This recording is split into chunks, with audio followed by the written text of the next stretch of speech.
नमस्कार दोस्तों, एडुटेरिया current affairs के 18 प्रैक्टिस सेटों के 5वें प्रैक्टिस सेट में आप सभी लोगों का स्वागत है। जैसा कि आप सभी जानते हैं कि एक दिवसीय प्रतियोगी परीक्षाओं में करंट अफेयर की बहुत ही बड़ी भूमिका होती है। इसी संदर्भ में हम एडुटेरिया के वार्षिक अंक 2025 को लेकर आप सबों के सामने प्रस्तुत हुए हैं। यह पुस्तक जो है राज्य लोक सेवाओं के साथ साथ Bihar SI, UPSI, BSSC, BPSC, TRE 4 जैसी प्रतियोगी परीक्षाओं के लिए बेहद ही महत्वपूर्ण है। इस प्रैक्टिस सेट में कुल 50 प्रश्न हैं, तो चलिए शुरू करते हैं आज का वीडियो। लेकिन इससे पहले अगर वीडियो आप लोगों को पसंद आए तो प्लीज़ वीडियो को लाइक करें, चैनल को सब्सक्राइब करें तथा वीडियो को ज़्यादा से ज़्यादा अपने दोस्तों के बीच में शेयर करें। तो चलिए शुरू करते हैं आज के प्रैक्टिस सेट का पहला प्रश्न।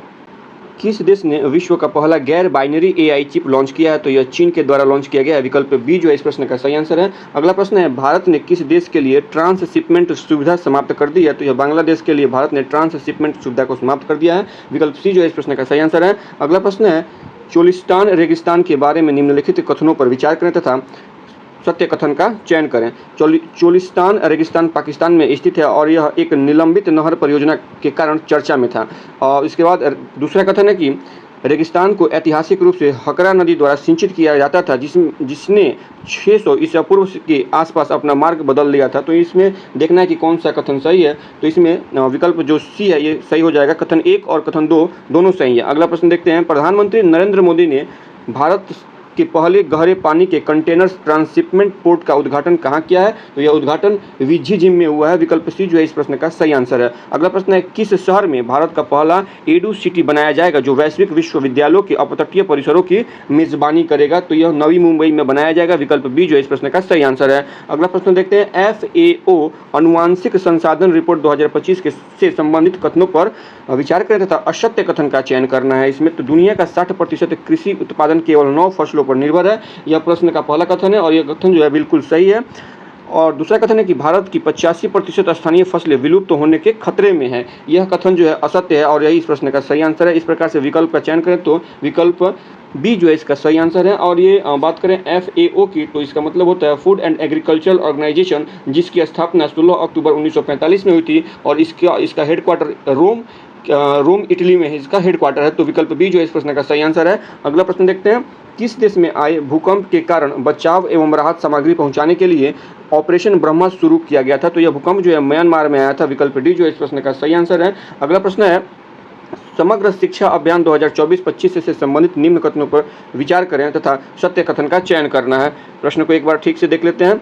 समग्र शिक्षा अभियान 2024-25 से संबंधित निम्न कथनों पर विचार करें तथा सत्य कथन का चयन करें। पहला कथन है, समग्र शिक्षा अभियान 2024-25 के अंतर्गत 45,830.21 करोड़ रुपए आवंटित किए गए हैं। यह कथन जो है बिल्कुल सत्य है। दूसरा कथन है, यह प्री स्कूल से लेकर उच्चतर माध्यमिक स्तर तक स्कूली शिक्षा को शामिल करती है। यह कथन भी सही है। तीसरा कथन है, मध्य प्रदेश, बिहार और उड़ीसा को अभी तक अपना केंद्रीय हिस्सा नहीं मिला है। यह कथन गलत है। मध्य प्रदेश, बिहार और उड़ीसा नहीं बल्कि केरल, तमिलनाडु तथा पश्चिम बंगाल को अपना हिस्सा नहीं मिला था। यह कब तक नहीं मिला था? तो मार्च 2025 तक केरल, तमिलनाडु तथा पश्चिम बंगाल को अपना केंद्रीय हिस्सा नहीं मिला था। तो कथन 1 और 2 जो है वो सत्य है। इस प्रकार से अगर विकल्प में देखें तो विकल्प ए जो है इस प्रश्न का सही आंसर हो जाएगा। अगला प्रश्न देखते हैं, 7वां राष्ट्रमंडल महासचिव का पद अफ्रीकी महिला कौन बनी है? प्रश्न एक बार फिर से सुन लीजिए। 7वां राष्ट्रमंडल महासचिव का पद संभालने वाली पहली अफ्रीकी महिला कौन बनी है? इस सही आंसर हो जाएगा विकल्प डी, शर्ली बोचवे। ये पहली अफ्रीकी महिला है जिन्होंने 7वां राष्ट्रमंडल महासचिव का पद संभाला है। विकल्प डी जो है इस प्रश्न का सही आंसर है। अगला प्रश्न देखते हैं कि हाल ही में दुनिया का सबसे बड़ा इलेक्ट्रिक पावर्ड शिप 130 मीटर और इसकी ऊंचाई देख लें तो 4 मीटर है, 130 मीटर है ऐसे, और फिट में देखें तो 426 फीट है इसका डिस्टेंस है का। तो 130 मीटर का विशालकाय जहाज जो 2100 यात्रियों को ले जाने में सक्षम है का अनावरण किया गया। इसे निम्नलिखित में से किस कंपनी ने बनाया है? इसे इनकैट ने बनाया है। विकल्प ए जो इस प्रश्न का सही आंसर है। अगला प्रश्न है, भारत का पूर्ण डिजिटल साक्षरता हासिल करने वाला पहला राज्य कौन बना है? तो डिजिटल साक्षरता हासिल करने वाला पहला राज्य जो है वो केरल है। विकल्प सी इसका सही आंसर है। लेकिन अगर बात करें उल्लास नव भारत कार्यक्रम के तहत अगर देखें तो उल्लास नव भारत कार्यक्रम के तहत पूर्ण शिक्षित राज्यों में मिजोरम जो है प्रथम स्थान पे है, गोवा द्वितीय स्थान पे है और त्रिपुरा तृतीय स्थान पे है। वहीं पर अगर उल्लास नव भारत कार्यक्रम के तहत केंद्र शासित प्रदेश में देखें तो पहला स्थान लद्दाख का आता है। तो विकल्प सी जो इस प्रश्न का सही आंसर है। अगला प्रश्न है, दुनिया के सबसे ऊंचे रेलवे आर्च ब्रिज से संबंधित निम्न कथनों पर विचार करें तथा असत्य कथन का चयन करें। यह ब्रिज जम्मू कश्मीर के रियासी जिले के वक्कल गांव नदी तट से 459 मीटर ऊंचाई पर बना है, ये कथन असत्य है।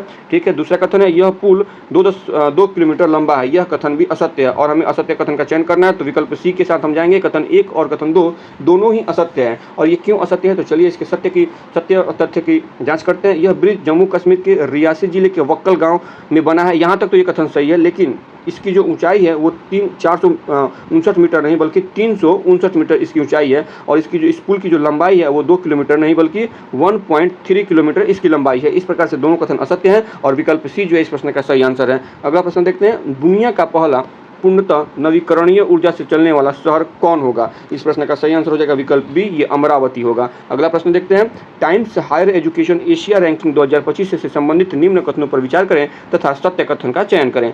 सिंघुआ विश्वविद्यालय चीन में जो स्थित है पहले स्थान पे है। कहाँ पे, Times Higher Education Asia ranking में सिंघुआ विश्वविद्यालय पहले स्थान पे है, ये कथन बिल्कुल सत्य है। भारतीय विज्ञान संस्था बेंगलुरु को शीर्ष स्थान मिला और एशिया में इसे 48वां स्थान मिला है, यह कथन गलत है। पहला कथन सत्य है, दूसरा कथन गलत है। तीसरे कथन की जांच करते हैं। अन्ना विश्वविद्यालय को 111वां तथा आईआईटी इंदौर को 131वां स्थान प्राप्त हुआ है, यह कथन बिल्कुल सत्य है। और इसमें सत्य कथन पूछा जा रहा है तो हम कथन 1 और 3 सही है, अर्थात विकल्प सी के साथ हम यहाँ पे जा सकते हैं। कथन 2 के तथ्यों की जांच करें, यह क्यों गलत है, तो भारतीय विज्ञान संस्था बेंगलुरु को भारत में शीर्ष स्थान तो मिला है लेकिन एशिया में इसे 48वां रैंक नहीं मिला है, इसे एशिया में 38 रैंक मिला है, 38वां रैंक मिला है, इसलिए कथन 2 जो है गलत है। अगला प्रश्न देखते हैं, निम्नलिखित में से कौन सा त्यौहार असमिया नववर्ष का प्रतीक है। तो रोंगाली बिहू जो है, रोंगाली बिहू असमिया नववर्ष के त्यौहार का ये प्रतीक है। तो विकल्प बी जो इस प्रश्न का सही आंसर है। अगला प्रश्न है, वह भारतीय राज्य कौन है जिसने भारत का पहला एआई स्कूल लॉन्च किया है। तो ये सब कारनामे जो होते हैं केरल राज्य के द्वारा किए जाते हैं, विकल्प डी जो इस प्रश्न का सही आंसर है। अगला प्रश्न है, अप्रैल 2025 में भारतीय नौसेना एवं किस देश की नौसेना के बीच पासेक्स युद्धाभ्यास अदन की खाड़ी में संपन्न हुआ है। ठीक है, तो इस प्रश्न का सही आंसर हो जाएगा विकल्प डी, यह न्यूजीलैंड के साथ इसमें इसका आयोजन किया गया था। बात करें पासेक्स युद्धाभ्यास की, तो पासेक्स एक ऐसा युद्धाभ्यास है जो पूर्व नियोजित समुद्री सैन्य अभ्यास होता है और भारत अपने मित्र राष्ट्रों के साथ कभी भी यह आयोजित कर सकता है। यह अभ्यास कभी भी भारत आयोजित कर लेता है। अगर बात करें अन्य विकल्पों की, तो सिंगापुर और भारत के बीच में सिम्बैक्स नामक युद्धाभ्यास होता है जो एक तरह से नौसेना का अभ्यास होता है। वहीं पर श्रीलंका की बात कर ले तो भारत और श्रीलंका के बीच में स्लाइनेक्स सैन्य अभ्यास होता है। भारत और ऑस्ट्रेलिया की बात करें तो भारत और ऑस्ट्रेलिया के बीच में ऑस्ट्रिया हिंद सैन्य अभ्यास होता है जो कि थल सेना का सैन्य अभ्यास होता है और ये तीसरी बार इसका आयोजन किया गया था। वहीं पे जुलाई महीने में देखा जाए तो न्यूजीलैंड के साथ अभी देखिए न्यूजीलैंड के साथ तो अभी ये संपन्न हुआ। अप्रैल में पासेक्स न्यूजीलैंड के साथ और न्यूजीलैंड और भारत के बीच में संपन्न हुआ। वहीं पे जुलाई की बात कर लें, जुलाई 2025 में देखिएगा तो जो पासेक्स युद्धाभ्यास है यह ग्रीस के साथ संपन्न किया गया था। तो यह पासेक्स जो है एक ऐसा युद्धाभ्यास है जो भारत अपने मित्र राष्ट्रों के साथ करते रहता है। ठीक है, तो विकल्प डी जो इस प्रश्न का सही आंसर है। अगला प्रश्न है कि हाल ही में ब्यूनस आयर्स में आयोजित ISSF विश्व कप की पुरुष की 25 मीटर रैपिड फायर पिस्टल स्पर्धा में पदक जीतने वाले पहले भारतीय कौन बने हैं, तो यह विजयवीर सिद्धू बने हैं। विकल्प बी जो इस प्रश्न का सही आंसर है। अगला प्रश्न है कि 2025 के लिए world press photo of the year का सम्मान किसे दिया गया है, तो यह शमर अबू ऑलॉफ को दिया गया है। विकल्प सी जो इस प्रश्न का सही आंसर है। अगला प्रश्न है, भारत में प्रारंभिक बचपन शिक्षा में बदलाव लाने के लिए 3 अप्रैल 2025 को राष्ट्रीय युवा पुरस्कार से किसे सम्मानित किया गया है, तो आकर्षक श्राव को सम्मानित किया गया। विकल्प ए जो इस प्रश्न का सही आंसर है। अगला प्रश्न है, किस देश ने गंभीर जल संकट दूर करने हेतु वाटर हाईवे नामक परियोजना शुरू की है। किस देश ने गंभीर जल संकट को दूर करने हेतु वाटर हाईवे नामक परियोजना शुरू की है, तो यह परियोजना मोरक्को के द्वारा शुरू किया गया है। विकल्प बी इस प्रश्न का सही आंसर है। अगला प्रश्न है, दुनिया के किस शहर में मानव रोबोट हाफ मैराथन का आयोजन किया गया है, तो यह बीजिंग में किया गया। विकल्प डी इस प्रश्न का सही आंसर है। अगले प्रश्न की तरफ बढ़ते हैं, भारत का पहला क्वांटम कंप्यूटिंग गांव से संबंधित निम्न कथनों पर विचार करें तथा सत्य कथन का चयन करें। प्रश्न एक बार फिर से सुनिए, भारत का पहला क्वांटम कंप्यूटिंग गांव से संबंधित निम्न कथनों पर विचार करें तथा सत्य कथन का चयन करें। इसका निर्माण कर्नाटक के मैसूर में किया जाएगा। इनमें से सत्य कथन का चयन करना है। ठीक है, और दूसरा है इसका विकास जो है इन्फोसिस द्वारा किया जाएगा। तो इस प्रश्न का अगर सही आंसर की बात करें तो विकल्प डी जो है इस प्रश्न का सही आंसर हो जाएगा। इसमें से कोई भी कथन सत्य नहीं है, क्योंकि भारत के पहले क्वांटम कंप्यूटिंग गांव का जो विकास हो रहा है वो कर्नाटक के मैसूर में नहीं बल्कि आंध्र प्रदेश के अमरावती में इसका विकास किया जा रहा है। और इसका विकास इन्फोसिस के द्वारा नहीं किया जा रहा है, बल्कि इसका विकास IBM, TCS और L&T जैसी अग्रणी टेक्नोलॉजी कंपनियों ने इस प्रतियोगिता प्रगतिशील परियोजना के रोड मैप को आकार देने के लिए भाग लिया है। तो विकल्प डी जो इस प्रश्न का सही आंसर है। अगला प्रश्न देखते हैं। ब्राजील में हो रही विश्व मुक्केबाजी कप में पुरुषों के 70 किलोग्राम वर्ग में किस भारतीय मुक्केबाज ने स्वर्ण पदक जीता है? इसका सही आंसर हो जाएगा विकल्प बी, हितेश गुलिया ने स्वर्ण पदक जीता है। बी इसका सही आंसर हो जाएगा। अगला प्रश्न देखते हैं। निशार मिशन से संबंधित निम्न कथनों पर विचार करें। नासा इसरो सिंथेटिक ऑप्चर रडार एक पृथ्वी अवलोकन उपग्रह है। यह कथन बिल्कुल सत्य है। अगला प्रश्न असत्य कथन का इसमें चयन करना है, ठीक है। तो प्रथम कथन, पहला कथन जो है वो सत्य है।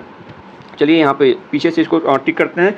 इसका प्रक्षेपण अगस्त 2026 में होगा, यह कथन बिल्कुल गलत है। इसका प्रक्षेपण ऑलरेडी किया जा चुका है। इसे PSLV द्वारा प्रक्षेपित किया जाएगा, ये कथन भी गलत है। तो अगर हम विकल्पों का चयन करें तो विकल्प जो है सी इसका सही आंसर हो जाएगा। केवल 2 और 3 जो कथन है वो असत्य हैं।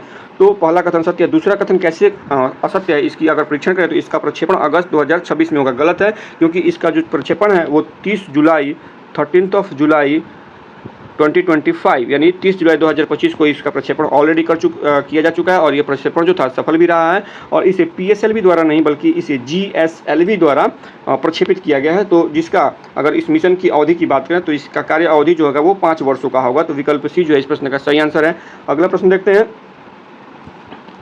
हुरून ग्लोबल लिस्ट 2025 में शीर्ष 10 अमीर महिलाओं में शामिल होने वाली पहली भारतीय महिला कौन बनी है? तो यह रोशनी नादर जी बनी है। विकल्प डी जो है इस प्रश्न का सही आंसर है। बात करें अगर रोशनी नादर जी की, तो यह रोशनी नादर जी जो है TCL जो कंपनी है उसकी ये मालिक हैं वर्तमान में। तो हुनूर ग्लोबल लिस्ट 2025 में शीर्ष 10 महिलाओं में से इनका एक नाम शामिल है। अगला प्रश्न देखते हैं। विजडन क्रिकेट अवार्ड 2025 से संबंधित निम्न कथनों पर विचार करें तथा असत्य कथन का चयन करें। विजडन क्रिकेट अवार्ड 2025 दुनिया के अग्रणी पुरुष क्रिकेटर शुभमन गिल, ये कथन गलत है, ठीक है, ये कथन गलत है। दुनिया की अग्रणी महिला क्रिकेटर एलिस पेरी है, ये कथन भी गलत है। और T20 cricketer of the year का जो अवार्ड है वो सूर्य कुमार यादव जी को दिया गया है, तो ये कथन भी गलत है, ठीक है। तो इसमें सही आंसर हो जाएगा इनमें से सभी जो कथन है वो असत्य हैं। इन असत्य कथनों का अगर अध्ययन करें तो दुनिया के अग्रणी पुरुष क्रिकेटर शुभमन गिल नहीं बल्कि जसप्रीत बुमराह को माना गया है। वहीं पर दुनिया की अग्रणी महिला क्रिकेट में स्मृति मंदाना का नाम है। और T20 cricketer of the year की बात करें तो यह निकोलस पूरन जी को दिया गया है जो न्यूजीलैंड से संबंध रखते हैं। तो विकल्प डी जो इस प्रश्न का सही आंसर है। अगला प्रश्न है। T-Shield साइबर सिक्योरिटी लैब का उद्घाटन किस राज्य में किया गया है? तो यह तेलंगाना राज्य में किया गया है। विकल्प बी इसका सही आंसर है। भारत यूनाइटेड किंगडम मुक्त व्यापार समझौते के तहत यूके में अस्थायी रूप से भारतीय श्रमिकों को कितने वर्षों तक सामाजिक सुरक्षा योगदान का भुगतान करने से छूट दी गई है? प्रश्न एक बार फिर से सुनिए। भारत यूनाइटेड किंगडम मुक्त व्यापार समझौते के तहत यूके में अस्थायी रूप से भारतीय श्रमिकों को कितने वर्षों तक सामाजिक सुरक्षा योगदान का भुगतान करने से छूट दी गई है? तो यह छूट जो है 3 वर्षों के लिए दी गई है। विकल्प सी जो है इस प्रश्न का सही आंसर है। अगला प्रश्न देखते हैं। किस राज्य ने आधिकारिक तौर पर हीटवेव एवं सनस्ट्रोक की स्थिति को राज्य विशिष्ट आपदा घोषित किया है? तो यह जो है तमिलनाडु राज्य के द्वारा घोषित किया गया। विकल्प बी जो है इसका सही आंसर है। अगला प्रश्न है। हेनेले एंड पार्टनर्स वेल्थ रिपोर्ट 2025 के अनुसार कौन सा अंतर्राष्ट्रीय शहर दुनिया का सबसे महंगा शहर है? तो मोनाको जो है ये दुनिया का सबसे महंगा शहर है। विकल्प डी जो है इस प्रश्न का सही आंसर है। अगर इसके अलावा कुछ और रिपोर्टर्स की बात देख लें तो ग्लोबल लिवेबिलिटी इंडेक्स 2025, इस सूचकांक का नाम एक बार फिर से सुन लीजिए। ग्लोबल लिवेबिलिटी इंडेक्स 2025 के अनुसार रहने योग्य दुनिया का सर्वश्रेष्ठ शहर कोपेनहेगन को घोषित किया गया है। ग्लोबल लिवेबिलिटी इंडेक्स 2025 के अनुसार रहने योग्य दुनिया का सर्वश्रेष्ठ शहर कोपेनहेगन को सूचित किया गया है। वहीं पर QS सिटीज़ रैंकिंग 2026 के अनुसार सिटीज़ रैंकिंग 2026 के अनुसार छात्रों के रहने के लिए सबसे बेहतर कोई शहर है तो वो सियोल है। तो वर्तमान में प्रश्न संख्या 31 का जो सही आंसर है वो विकल्प डी है। अगला प्रश्न देखते हैं। फ्रांसीसी सरकार द्वारा प्रतिष्ठित officer of the award of art and letters से किसे सम्मानित किया गया है? तो यह पायल कपाड़िया को सम्मानित किया गया है। विकल्प बी जो इस प्रश्न का सही आंसर है। पायल कपाड़िया का संबंध किस क्षेत्र से अगर देखें तो यह फिल्म जगत में इनके उत्कृष्ट कार्य के लिए ये अवार्ड दिया गया है। इनकी एक मूवी थी उसका नाम है All We Imagine as Light, इसके लिए इनको यह अवार्ड दिया गया है जो कि मुख्य रूप से भारत में उपस्थित समस्याओं का इस समस्याओं को इस मूवी के द्वारा उजागर किया गया है और भारत तथा फ्रांस के बीच के सांस्कृतिक संबंधों को दिखाया गया है। इसकी वजह से यह अवार्ड इनको दिया गया है। अगला प्रश्न है कि आईपीएल 2025 में ऑरेंज कैप विजेता कौन खिलाड़ी बने हैं? तो ऑरेंज कैप के जो विजेता हैं वो साई सुदर्शन है, यानी साई सुदर्शन को आईपीएल 2025 में ऑरेंज कैप दिया गया है। अगर बात करें ऑरेंज कैप के अलावा एक और कैप दिया जाता है जिसका नाम है पर्पल कैप। तो पर्पल कैप जो है वो प्रसिद्ध कृष्णा को दिया गया है। प्रसिद्ध कृष्णा और साई सुदर्शन ये दोनों गुजरात टाइटंस के लिए खेलते हैं। अगर बात करें आईपीएल 2025 में विजेता कौन रहा? तो रॉयल चैलेंजर्स विजेता रहा है, रॉयल चैलेंजर्स बेंगलुरु। और वहीं पे उप विजेता कौन रहा है? तो पंजाब किंग्स इसका उप विजेता रहा है। फाइनल मैच की बात करें अर्थात आईपीएल 2025 का जो फाइनल मैच था वो नरेंद्र मोदी स्टेडियम अहमदाबाद में इसका आयोजन किया गया था। तो विकल्प डी जो है इस प्रश्न का सही आंसर है। अगला प्रश्न है कि भारत का कौन सा राज्य नशा तस्करों के लिए मृत्युदंड की सजा का प्रावधान करने वाला भारत का पहला राज्य बन गया है? तो यह राज्य है हिमाचल प्रदेश। विकल्प सी जो इस प्रश्न का सही आंसर है। अगला प्रश्न है किस राज्य सरकार द्वारा राज्यों के पहले वैज्ञानिक कोयला खनन ब्लॉक शरिंगखम ए का उद्घाटन किया गया है? प्रश्न एक बार फिर से सुन लीजिए। किस राज्य सरकार द्वारा राज्य के पहले वैज्ञानिक कोयला खनन ब्लॉक शरिंगखम ए का उद्घाटन किया गया है? तो यह उद्घाटन जो है मेघालय राज्य सरकार के द्वारा किया गया है। विकल्प बी इस प्रश्न का सही आंसर है। अगला प्रश्न है वरिष्ठ नागरिक आयोग स्थापित करने वाला भारत का पहला राज्य कौन बन गया है? तो ये केरल राज्य बन गया है। विकल्प सी जो इस प्रश्न का सही आंसर है।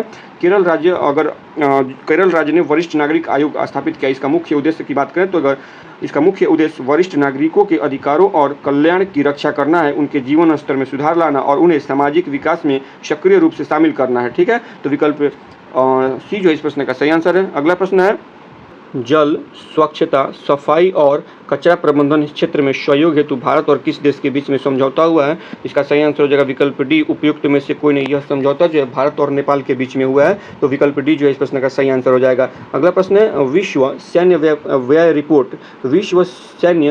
रिपोर्ट में रुझान के बारे में निम्नलिखित कथनों पर विचार करें तथा उपयुक्त में से कौन सा या शेष सही है उसका चयन करना है। रिपोर्ट जो है Stockholm International Peace Research Institute अर्थात सिप्री द्वारा प्रतिवर्ष प्रकाशित की जाती है। यह कथन बिल्कुल सही है। दूसरा कथन है वर्ष 2024 में भारत वैश्विक स्तर पर तीसरा सबसे अधिक सैन्य खर्च करने वाला देश बन गया है। यह कथन जो है बिल्कुल गलत है। इस प्रकार से अगर विकल्पों की बात करें तो विकल्प ए इस प्रश्न के लिए सही आंसर हो जाएगा। ठीक है, अगर इस प्रश्न की चर्चा थोड़ी और डीपली रूप से करें तो रिपोर्ट तो सिप्री के द्वारा ही जारी किया जाता है। ये कथन बिल्कुल सत्य है। वर्ष 2024 में भारत वैश्विक स्तर पर तीसरा नहीं बल्कि भारत वैश्विक स्तर पर 5वां सबसे अधिक सैन्य खर्च करने वाला देश बन गया है। इसके पहले 4 देश कौन कौन से हैं? तो सैन्य खर्च सबसे ज़्यादा सैन्य खर्च करने वाला पहला देश है यूएसए है, उसके बाद चीन है, फिर रूस है और चौथे नंबर पर जर्मनी है, जबकि भारत 5वें नंबर पर है। तो विकल्प ए जो है इस प्रश्न का सही आंसर हो जाएगा। अगला प्रश्न है केंद्रीय बजट 2025-26 में उल्लेखित लघु मॉड्यूलर रिएक्टर अर्थात SMR शॉर्ट फॉर्म इसका है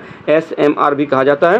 तो केंद्रीय बजट 2025-26 में उल्लेखित लघु मॉड्यूल रिएक्टर SMR के बारे में निम्नलिखित कथनों पर विचार कीजिए तथा असत्य कथन का चयन कीजिए।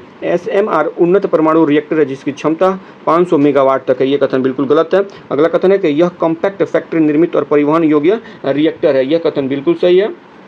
ठीक है, और इसमें असत्य कथन का चयन करना, तो कथन जो 2 है वो सत्य है। ठीक है, अगला कथन देखते हैं भारत के परमाणु ऊर्जा मिशन का लक्ष्य 2035 तक कम से कम 5 स्वदेशी रूप से डिजाइन किए गए SMR विकसित और तैनात करना इसका उद्देश्य है। तो ये कथन भी गलत है। 2035 तक इसका उद्देश्य नहीं है। तो इस प्रकार से विकल्प 1 और 3 जो है कथन 1 और 3 जो है असत्य है और विकल्प सी इस प्रश्न का सही आंसर हो जाएगा। बाकी कथनों की जांच करें कि यह कैसे असत्य है। तो SMR उन्नत परमाणु रिएक्टर है जिसकी क्षमता 500 मेगावाट नहीं होती है, इसकी क्षमता 100 मेगावाट की होती है। तो इसलिए ये विकल्प कथन 1 जो है गलत है। कथन 3 के बात करें तो भारत के परमाणु ऊर्जा मिशन का लक्ष्य 2035 नहीं है बल्कि 2033 तक 2033 तक कम से कम 5 स्वदेशी रूप से डिजाइन किए गए SMR विकसित करना और तैनात करना है। तो इस प्रकार से विकल्प सी जो इस प्रश्न का सही आंसर है। अगला प्रश्न है भारत जीनोम का पहला पूर्ण मानचित्र परियोजना मानव जीनोम परियोजना किस देश ने तैयार किया? मानव जीनोम का पहला पूर्ण मानचित्र परियोजना मानव जीनोम परियोजना किस देश ने तैयार किया है? तो यह परियोजना जो है संयुक्त राज्य अमेरिका के द्वारा तैयार किया गया। विकल्प बी जो इस प्रश्न का सही आंसर है। अगला प्रश्न देखते हैं कि हाल ही में किस देश ने एडिटिव मैन्युफैक्चरिंग का उपयोग करके पहले रेलवे स्टेशन का अनावरण किया है। हाल ही में किस देश ने एडिटिव मैन्युफैक्चरिंग का उपयोग करके पहले रेलवे स्टेशन का निर्माण किया। तो यह निर्माण जो है जापान के द्वारा किया गया। विकल्प सी जो है इस प्रश्न का सही आंसर है। बात करें एडिटिव मैन्युफैक्चरिंग क्या होती है, तो यह एक निर्माण प्रक्रिया है जिसमें डिजिटल मॉडल के अनुसार सामग्री को परत दर परत जोड़कर 3D वस्तुएं बनाई जाती हैं। तो विकल्प सी जो है इस प्रश्न का सही आंसर है। अगला प्रश्न है किस राज्य ने गरिया और बोरोन उत्सव 2025 का उद्घाटन किया। किस राज्य ने गरिया और बोरोन उत्सव 2025 का उद्घाटन किया है। तो इसका सही आंसर हो जाएगा विकल्प सी, यह त्रिपुरा राज्य के द्वारा किया गया है। अगला प्रश्न है कि किसने सबसे कम उम्र यानी 14 वर्ष में किसने सबसे कम उम्र में आईपीएल में पदार्पण करके इतिहास रच दिया और छक्का लगाकर आईपीएल में पदार्पण करने वाले 10वें ये खिलाड़ी भी बन गए हैं। तो इनका नाम है वैभव सूर्यवंशी। वैभव सूर्यवंशी जो है ये राजस्थान रॉयल के लिए खेलते हैं और इनका संबंध जो है वो बिहार राज्य के समस्तीपुर जिला से इनका संबंध है। तो बिहार राज्य के समस्तीपुर जिला से ये रहने वाले हैं और वर्तमान में आईपीएल में ये राजस्थान रॉयल की तरफ से खेलते हैं। ठीक है, तो विकल्प बी जो इस प्रश्न का सही आंसर है। अगला प्रश्न है कि मध्यम दूरी की सतह से हवा में मार करने वाली मिसाइल MR यानी medium range surface to air missile के बारे में निम्नलिखित कथनों पर विचार करें तथा कौन से कथन सही है इसका जांच करना है। तो पहला कथन है कि medium range surface to air missile को भारत के रक्षा अनुसंधान और विकास संगठन DRDO और इजराइल एरोस्पेस इंडस्ट्रीज IAI द्वारा संयुक्त रूप से विकसित किया गया था। तो इसमें देखना है कि ये कथन सही है कि नहीं है। तो ये कथन बिल्कुल सत्य है। ठीक है, दूसरा कथन है मिसाइल प्रणाली को मिसाइलों, विमानों और हेलीकॉप्टरों जैसे हवाई खतरों को रोकने के लिए डिजाइन किया गया है। यह कथन भी सही है। इस प्रकार से विकल्प सी जो है इस प्रश्न का सही आंसर है। कथन 1 और 2 दोनों सही हैं। अगला प्रश्न देखते हैं।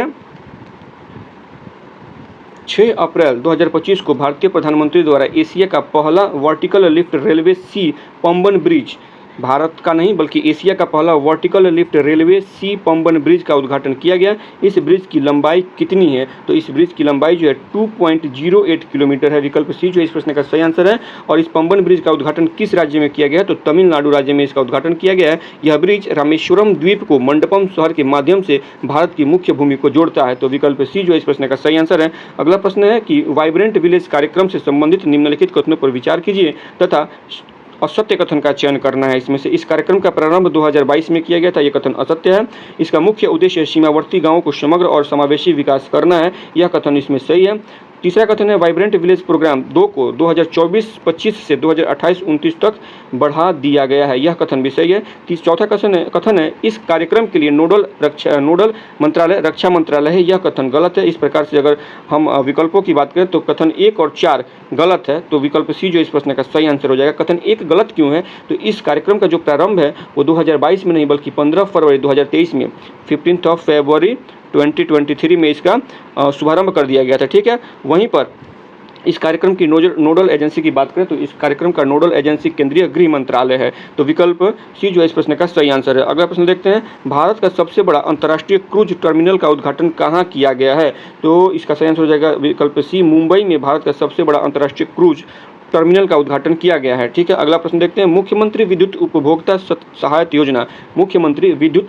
सहायता योजना के बारे में निम्नलिखित कथनों पर विचार करें तथा कौन से सही है पता लगाएं। कथन पहला कह रहा है कि यह योजना जो है बिहार राज्य सरकार द्वारा शुरू की गई थी, तो यह कथन बिल्कुल सत्य है। अगला कथन है इसका उद्देश्य राज्य में बिजली उपभोक्ताओं को वित्तीय सहायता प्रदान करना है, यह कथन भी सही है। तो विकल्प सी जो है इस प्रश्न का सही आंसर हो जाएगा, अर्थात कथन 1 और कथन 2 दोनों सत्य हैं। अगला प्रश्न है कि बैंक ऑफ महाराष्ट्र ने देश का पहला ट्रेन ATM किस ट्रेन में लगाया है। तो यह ट्रेन ATM जो है मुंबई मनमाड़ पंचवटी एक्सप्रेस में लगाया गया है। विकल्प बी जो है इस प्रश्न का सही आंसर है। अगला और अंतिम प्रश्न है कि हाल ही में भारतीय खिलाड़ी वंदना कटारिया ने अपने अंतर्राष्ट्रीय करियर से संन्यास लेने की घोषणा की, वह किस खेल से संबंधित है। प्रश्न एक बार फिर से सुनिएगा कि हाल ही में भारतीय खिलाड़ी वंदना कटारिया ने अपने अंतर्राष्ट्रीय करियर से संन्यास लेने की घोषणा की है, वह किस खेल से संबंधित है। तो वह हॉकी से संबंधित है। विकल्प बी जो है इस प्रश्न का सही आंसर है। इस प्रकार से यहाँ पे 5वां प्रैक्टिस सेट समाप्त होता है। अगर आप लोगों को